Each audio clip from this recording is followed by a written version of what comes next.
Hi friends, this is Anjum from civils daily. Explainer में आज हम लोग मिल रहे हैं। एक्सप्लेनर में आज हम लोग बात करने वाले हैं stand of between the governor and the Kerala government के बीच में क्या तनातनी चल रही है, क्या विवाद चल रहा है। एक यूनिवर्सिटी के वाइस चांसलर की अपॉइंटमेंट को लेकर ये सब कुछ हो रहा है। आज हम लोग देखने वाले हैं। 15 दिसंबर है, ये टॉपिक है। प्रीलिम्स के लिहाज से गवर्नर की पावर्स और स्टेट गवर्नमेंट कैसे काम करती है वो इंपॉर्टेंट हो सकता है। मेंस के लेवल पे पेपर 2 में रूल ऑफ गवर्नर, उसका स्टेट गवर्नमेंट के साथ रिलेशंस, ये इंपॉर्टेंट हो सकता है, वो आ सकता है। सीडी के rituals, burning issue, editorial, current affairs, MCQs और डेली एक्सप्लेनर्स आप जानते हैं। और इसके अलावा एक ऑडियो विजुअल फॉर्मेट में होता है। आज ग्रेट इंडियन बस्टर्ड पे प्रोग्राम किया है, अगर आपने नहीं देखा तो प्लीज उसको देखिएगा, इंपॉर्टेंट है। और सुप्रीम कोर्ट में एक सेंट्रल गवर्नमेंट की तरफ से पिटीशन दायर हुई है। ग्रेट इंडियन बस्टर्ड से रिलेटेड एक मुद्दा है।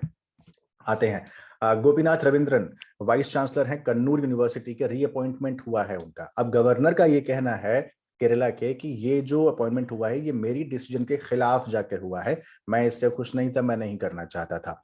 अब क्यों सेंट्रल स्टेट गवर्नमेंट ने अपॉइंटमेंट कर दिया, इसलिए अब मैं पॉलिटिकल इंटरफेरेंस एक यूनिवर्सिटी में हो रहा है, इसलिए मैं स्टेप डाउन करना चाहता हूं एज अ चांसलर उस पद से।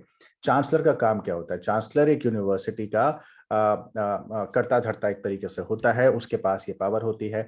वो नियुक्ति में अपना, अपॉइंटमेंट्स में अपना रोल निभाता है as a appointment of vice chancellor, है ना। अब इस पूरे के पूरे विवाद ने ट्रिगर कर दिया है, डिस्प्यूट कर दिया है पॉलिटिकल एग्जीक्यूटिव के बीच में। अब यहाँ पर एक सवाल ये बनता है कि क्या स्टेट गवर्नर को काउंसिल ऑफ मिनिस्टर के तौर पर काम करना चाहिए, जैसा सरकार बोलती है वैसा करना चाहिए। तो यहाँ पर आपको बताऊं कि हाँ, स्टेट यूनिवर्सिटी का एक्स ऑफिशियो चांसलर गवर्नर होता है ज्यादातर केसेस में, लेकिन जब वो चांसलर होता है किसी स्टेट यूनिवर्सिटी का तो वो इंडिपेंडेंट काम करता है, न कि काउंसिल ऑफ मिनिस्टर्स के कहने पर, एड एंड एडवाइस पर, क्योंकि वो सरकार नहीं है, वो एक विश्वविद्यालय है, एक यूनिवर्सिटी है। तो अगर वो सरकार में है, जब वो सरकार के तौर पर देख रहा है, राज्यपाल के तौर पर देख रहा है, तो वो काउंसिल ऑफ मिनिस्टर की एड एंड एडवाइस पर काम करेगा। लेकिन जब चांसलर के तौर पर काम कर रहा है तो he acts independently of the COM and takes his own independent decisions on all university matters. University की एक काउंसिल होती है जो कि उनको एडवाइस देती है, जो कि अपनी रिपोर्ट्स वगैरह उनको देती रहती है। नाउ सेंट्रल यूनिवर्सिटी के केस में क्या होता है, तो सेंट्रल यूनिवर्सिटी एक्ट 2009 और अदर स्टैट्यूट्स ये बोलते हैं द प्रेसिडेंट ऑफ इंडिया जो होंगे वो विजिटर होंगे एक सेंट्रल यूनिवर्सिटी के। उनका रोल जो है कॉन्वोकेशन में प्रेसाइड करना तो होगा ही, साथ ही साथ as a chancellor in state universities वो टिट्यूलियर हेड्स जो होंगे वो अपॉइंट किए जाएंगे प्रेसिडेंट के द्वारा in his capacity as a visitor. Visitor के तौर पर वो अपॉइंट करेंगे chancellors in the central university.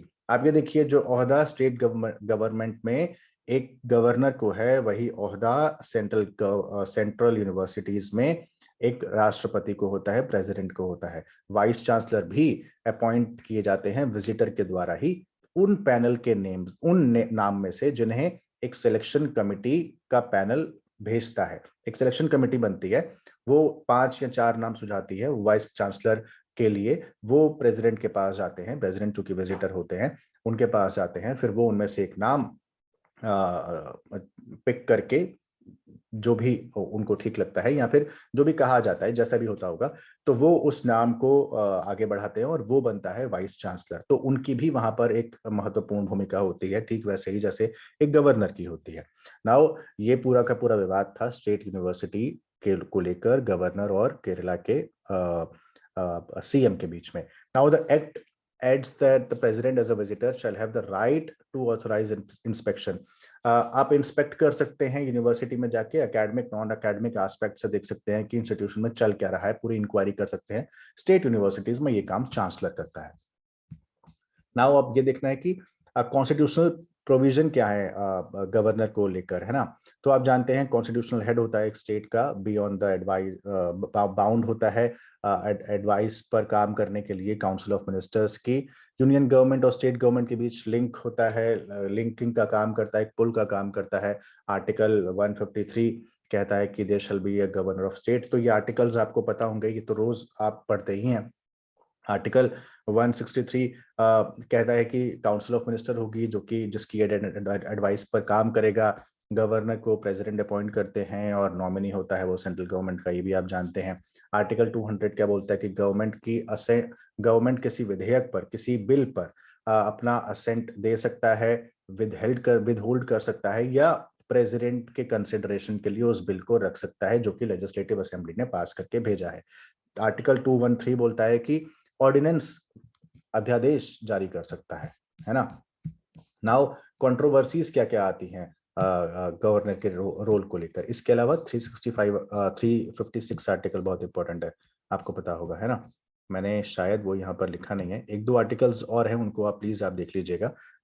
356 article जो इमरजेंसी को लेकर है कि उसके लिए कह सकता है ना। तो कंट्रोवर्सीज गवर्नर के रोल को क्या क्या लेकर आती हैं। सबसे पहले तो यही है कि उसकी पोजीशन को अब्यूज किया जाता है। कहते हैं कि वो रूलिंग पार्टी जो सेंटर की है वहां से भेजा गया है, तो वो उन्हीं के इशारों पर काम करता है। केस्ड पैरेट आप जानते हैं, जो सीबीआई के लिए कहा गया था, वही काम एक एक लेवल पे कहा जाता है गवर्नर के लिए। ये गवर्नर बंधे हुए हैं सेंटर के साथ में, और सेंटर के कहन के अनुसार ही वो काम करते हैं। तो बायस्ड आइडियोलॉजी मानी जाती है कई बार कि पॉलिटिशियंस और फॉर्मर ब्यूरोक्रेट्स जो कि एक एक पर्टिकुलर पार्टी के साथ पॉलिटिकल आइडियोलॉजी मिलाकर चलते हैं, उनका ही अपॉइंटमेंट गवर्नर के तौर पर सेंट्रल गवर्नमेंट अलग अलग राज्यों में करती है जहां पर वो काम करवाना चाहती है गवर्नर से उस लेवल पे जाके। This goes against the constitutional mandate की अनबायस्ड होना चाहिए, न्यूट्रल सीट है तो बायस नहीं होनी चाहिए। लेकिन ऐसा होता नहीं है आमतौर पर, आप भी जानते हैं, है ना। तो गवर्नर की जो डिस्क्रिशनरी पावर है वो ये उसको लेकर भी कई बार आवाज उठती रहती है कि उसका काम है कि वो लार्जेस्ट पार्टी या अलायंस को बुलाए पोस्ट इलेक्शन गवर्नमेंट बनाने के लिए, है ना। लेकिन वो अपने पावर को उस तरीके से मिसयूज करते हैं। तो misuse of power specially in article 356 बहुत ज्यादा उठता है कि गवर्नमेंट के रिकमेंडेशन पर प्रेसिडेंट रूल लग जाता है in a state that has not always been on the objective material but on a party whim or fancy। कि उनका अपना डिसीजन नहीं होता, पार्टी का डिसीजन होता है कि आप इस तरीके से बताइए कि कॉन्स्टिट्यूशनल फेलियर वहां पर हो गया है और आपको राष्ट्रपति शासन आपको लगाना है। अब क्या क्या रिकमेंडेशन इसके रिगार्डिंग, गवर्नर के पोस्ट के रिगार्डिंग अलग अलग कमिटीज ने दिए हैं। तो सबसे पहले पुंछी कमीशन 2010 में रिकमेंड किया था कि there should be a provision of a impeachment of the governor by a state legislature. Impeachment राष्ट्रपति के लिए है तो गवर्नर के लिए भी स्टेट लेजिस्लेचर में एक तरीके से एक इम्पीचमेंट का प्रावधान होना चाहिए। द स्टेट चीफ मिनिस्टर की से होनी चाहिए गवर्नर को अपॉइंट करने में। जब केंद्र सरकार राज्यपाल की नियुक्ति करे तो साथ में चीफ मिनिस्टर की भी राय ले उस राज्य के कि क्या हमको इन गवर्नर को यहाँ पर लाना चाहिए या फिर नहीं लाना चाहिए, जो कि होता नहीं है। On the use of article 356 Punchhi commission ने कहा था कि आर्टिकल 355 और 356 को अमेंड कर देना चाहिए क्योंकि ये बहुत ज्यादा पावर गवर्नर के हाथ में दे रहा है जिसका मिस यूज होता है। सरकारिया कमीशन 1988 उसने कहा था कि आर्टिकल 356 को बहुत ही रेयर केसेस में यूज करना चाहिए जबकि वो अनअवॉइडेबल केस में आ जाए, है ना। जब कॉन्स्टिट्यूशनल मशीनरी ब्रेक डाउन कर जाए उसको रिस्टोर करने के लिए आप उसको यूज करें, अदरवाइज उसको यूज ना करें। Rajamannar committee, justice V Chelaiah commission, ARCs, इन सब में रिकमेंडेशन इसके रिगार्डिंग आपको मिलती हैं, तो ये एक बार जरूर देख लीजिएगा। On the dismissal of state government under article 356, SR Mumbai का एक जजमेंट बहुत ज्यादा कोर्ट होता है जहां पर कहा गया कि arbitrary dismissal of state government जो है वो उस खत्म होना चाहिए। मतलब ये आप जानबूझकर सेंट्रल गवर्नमेंट स्टेट में इसको एक्ट को लागू करे, ये नहीं होना चाहिए, है ना। और दूसरी बात यह है कि जो असेंबली का जो मैंडेट हो, यानी मेजॉरिटी ऑफ द गवर्नमेंट हो, अगर आपको वो जांचनी है कि कॉन्फिडेंस रह गया है या नहीं रह गया या नो कॉन्फिडेंस है जो भी है किसी असेंबली में, तो वो केवल असेंबली के फ्लोर पर होगा। यानी फ्लोर टेस्ट केवल फ्लोर पर हो सकता है, आप कहीं और जाके उसको नहीं कर सकते हैं। बीच में ऐसे कई जगह हुए कि हॉस्टाइल बना दिए गए, कुछ कुछ बंद कर दिया गया और कहा गया कि सदन के बाहर हम ये बताएंगे कि हमारे पास इतने विधायक हैं तो हम ज्यादा बहुमत में हैं और हमारी ये पार्टी बनेगी। तो उसके बाद ये डिसीजन आया था कि गवर्नर का काम है कि वो सब्जेक्टिव ओपिनियन ना ले, बल्कि गवर्नर का काम है कि वो फ्लोर पर जाके ये टेस्ट करे, ना कि कहीं पर भी जाकर ये टेस्ट करे या फिर स्पीकर कहीं पर भी जाके इस चीज की इजाजत दें कि यहाँ पर कॉन्फिडेंस और नो कॉन्फिडेंस मोशन के साथ खेला जा सकता है। डिस्क्रिशनरी पावर पर भी कहा गया कि आर्टिकल 163 के तहत गवर्नर की जो डिस्क्रिशनरी पावर है वो लिमिटेड है, वो एड एंड एडवाइस पर ही काम कर सकता है, एंड इस choice of action should not be arbitrary और फैंसीफुल।